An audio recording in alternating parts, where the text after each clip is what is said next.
Hello and welcome to Let's Talk, a series of podcasts produced by the Hazelden Betty Ford Foundation on the issues that matter to us, the issues that we know matter to you as well. Substance use prevention, research, treatment for addiction, recovery management, advocacy, and education. I'm your host, William Moyers, and today I'm joined by Dr. Stephen Delisi, the Medical Director for Professional Education Solutions at Hazelden. Dr. Delisi, thanks for joining us. Thank you for having me, William. What does it mean to be the Medical Director of Professional Education Solutions at Hazelden? That's an excellent question. The Professional Education Solutions division of Hazelden Betty Ford is a newer division with our organization. We are responsible for our external training and consultative services, as well as prevention services, out to state and local agencies, as well as federally qualified health centers and community mental health. This came out of the real need to address the opioid crisis in our nation and integrating medical services, behavioral health services, and addiction services. And the team that I'm the medical director of, we go around the country implementing those integrative whole person solutions. Of course, you have a lot of experience at Hazelden Betty Ford, not just in this area, but also down in the trenches of treating patients. Could you share a little bit about that? I sure can. I've been with Hazelden Betty Ford now for 14 years. The first decade of that, I was in the trenches, very busy addiction medicine and addiction psychiatry practitioner, seeing patients throughout the day, 5-6 days a week. I then became the regional medical director here in the Midwest at the time that we rolled out our comprehensive opioid response with the 12 steps, our Core 12 program, to really address the opioid crisis as it hit close to home. And I have been the assistant dean of our graduate school, and now the medical director of this training and consultative services. Of course, today, or along that journey of treating patients at Hazelden Betty Ford, you have seen a lot of patients with alcoholism. Absolutely. And our topic for today is really to talk about the impact that alcohol has on people, and specifically how we have evolved in terms of our perception on what it means to be an alcoholic and what it means to have an alcohol use disorder. Yes. Talk to us a little bit about the transition between categorizing everybody as an alcoholic and the fact that we use the term alcohol use disorder today. Yes, so alcoholism is more of a lay general term and a large basket, indicating that the individual is really struggling to control one's use of alcohol. When we talk about a specific alcohol use disorder, we're making a medical diagnosis, and that is based upon different criteria that we look for. And then we can also use those criteria to determine whether the person has a mild alcohol use disorder, moderate alcohol use disorder, or severe, similar to other chronic illnesses that we want to determine to the severity. Why does that matter to be able to gauge the severity? They always talked about, at least when I went through treatment, that you're an alcoholic, period, yes, or you're a drug addict, period. Sure. But there's a difference now. There really is, because we really are now focused on a person-centered approach to treatment. We want to be matching the appropriate evidence-based treatment modalities with the level of severity of one's illness.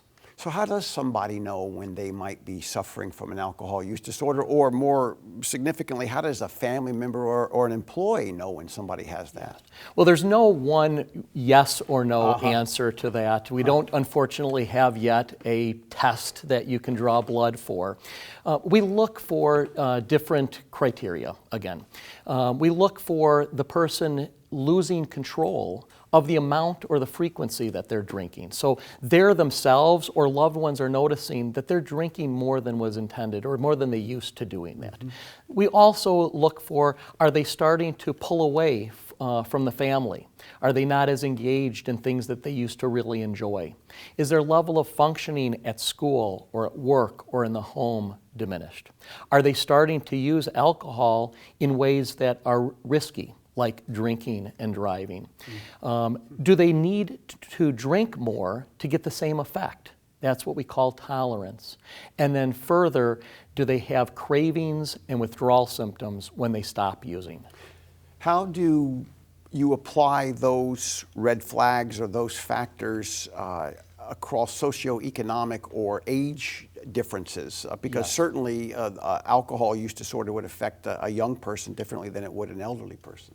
That is very, very true. But the way that we do that in terms of different ages is that we look at those different criteria based upon what you would expect the person to be doing if they're a high school student versus if they are in their 50s or 60s. So for a high school student, we'd be looking at, are they drinking at school? Are they drinking with friends?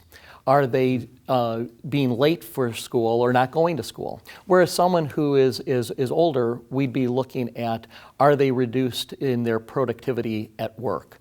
Are they not doing the family obligations? That's how we address that. We also, in terms of gender differences, there are specific differences. And when we talk about kind of thresholds of how much someone is drinking, those are somewhat different between men and women. For a man, at-risk drinking is drinking 5 drinks in a day or 15 or more drinks per week. But for a woman, that level is 4 drinks or more per day, 8 or more in a week. What about the genetics of, since Very you certainly important. came into Very the field, science has made tremendous strides around the genetics that are involved in the dynamics of an alcohol use disorder or a drug addiction. Yes. Talk to us about what we are learning in that regard. Genetics, family history, and heritability is one of the top risk factors for alcohol use disorder and other substance use disorders. Having a parent with an alcohol use disorder increases a child's risk of developing an alcohol use disorder 4 times. 4 times. 4 times. About 50% of the risk of developing an alcohol use disorder is determined by our genetics. Now, having said that, that does not mean that if your parent has an alcohol use disorder, you are going to have one. But your risk is 4 times higher than if your parent had not had that risk. And so what's your counsel to a parent, a mom or a dad who might be recovering from an alcohol use disorder or a dependency on drugs? What's your counsel to the parents on how to talk to a child about their history? Yeah, first and foremost, be honest. When the child is at an age, especially as they enter into early junior high age, it's important for that child to know that increased risk and that family history. But at the same time, you want to be very cautious as a parent in sharing any stories that would glamorize the use of alcohol or drugs. So I recommend that people talk about it similar to any other family history of a disease. In the same way that you would share with the family that there's a history of heart disease and we need to be more cautious about what we're eating and the exercise that we're getting, similar with an alcohol use disorder. This is the family history, and really we need to be cautious and avoid early use of alcohol. That's another real high risk factor, William. Tell us more.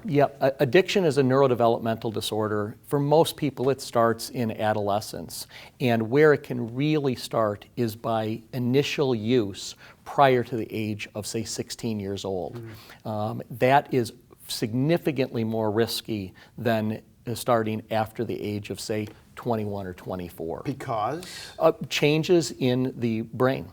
We now know from a neurobiological perspective that the early use and continued use of alcohol and other drugs changes key areas of the brain.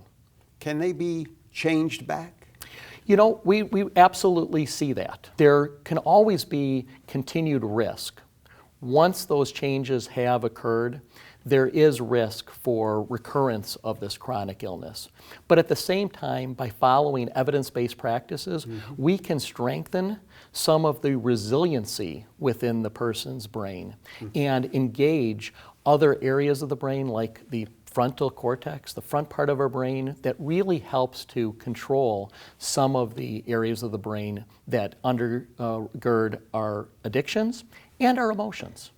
Let's talk a little bit about the treatment. We only have a couple of minutes, but Yes. when somebody is diagnosed with an alcohol use disorder, to your point, not all, one size shoe doesn't fit all. It doesn't. There's no That's diagnosis that everybody is going to have. So how do you go about applying what you know in that regard to the treatment of an alcohol use disorder? Sure. First and foremost, the message that I would like to start with is early screening, early assessment and recognition so that we can engage with treatment at a mild alcohol use disorder. So just to that point, Yes. so a mild alcohol use disorder should be treated. Yes, but many times that can be treated through education and support of that individual in an outpatient environment. Okay. And that's what we really want to be doing. That's, again, the team that I'm the medical director of. One of the things that we're implementing in primary care offices is screening at every visit for an alcohol use disorder, similar to screening for diabetes and heart disease and hypertension. Getting those recognitions early so that interventions can be done before it gets severe. Once this person has a severe alcohol use disorder, that is something that they need to seek medical attention. Abruptly stopping drinking after a long period of drinking can be life-threatening. There can be seizures and there can be death. So that's something that we recommend, seeking the care of a medical professional and having formal medical guided detoxification. And of course, that really matters too when people are using their private health insurance to access care, because the insurance company, which will be covering the cost of a lot of this, needs to be part of the process as it relates to where a person might fall on that spectrum. Very true. And that's, again, why we want to be doing the assessment to determine whether it's mild, moderate, or severe, and then placing the person at the level of care that's most appropriate. And insurance companies, that's what they are also looking for. They want to make sure that the individuals that they're insuring are getting the appropriate care at the appropriate level and the appropriate time. I'm struck by what you said regarding the fact that doctors in a primary care setting can recognize or diagnose an alcohol use disorder. But that requires that the doctor know about that. So That's how, correct. and we know that medical schools oftentimes are not exactly on the forefront of educating their students around alcohol and other drug use. That is very true. So what would be your recommendation to medical schools, for example, in terms of educating doctors? Yes. So a case in point, when I was in medical school, I got 1 or 2 hours of training in addiction. When I was a psychiatry resident at a very good residency program, I received 2 hours of lecture on addiction. It was really under the guidance of an influential addiction psychiatrist who was my mentor that I got the training that I needed. Again, our training and consultation service, that's what we do, is we bring that information. Medical schools are improving. With our nation's opioid crisis and with the chronic crisis of alcohol use disorder, medical schools are starting to respond. And we are seeing medical students and residents that come and train with us. We are seeing that they are getting more education. We just need to continue to call for more and better education. Dr. Delisi, we know that a lot of professionals watch these podcasts or listen to them, but we know at the end of the day that it's families that are desperately searching for information. What are some of those warning signs that they might need to see to connect those dots towards getting help? Seeing their loved one staying out later, coming home actually smelling of alcohol, drinking alcohol first thing in the morning, falling away from the family, not going to work, or when at work or school, seeing the functioning just decreased. Or when not drinking, you actually can see the person start to shake. Like withdrawal? Like withdrawal symptoms, exactly. And then, of course, if they connect those dots and they realize that that loved one needs to get help, what's your counsel to families or to professionals? Yeah. To both of them, this is a medical illness. This needs to be addressed like a medical illness. So seek your primary care provider, a trusted mental health professional, or reach out to a facility that treats and knows about addiction. Absolutely, we have people at Hazelden Betty Ford answering the phones around the clock to answer questions, to guide individuals, and to point people in the direction of the most appropriate care. The good news is that treatment works, and there is considerable hope. Please reach out for that hope. Thanks for leaving us with that message today. Dr. Stephen Delisi, Medical Director at Hazelden Betty Ford, psychiatrist, somebody who cares passionately for people who struggle and their families. Thank you for joining us today. Thanks for having me. It's been a pleasure. And on behalf of our executive producer, Lisa Stangl, I'm your host, William Moyers. Thank you for joining us for another edition of Let's Talk. We'll see you next time.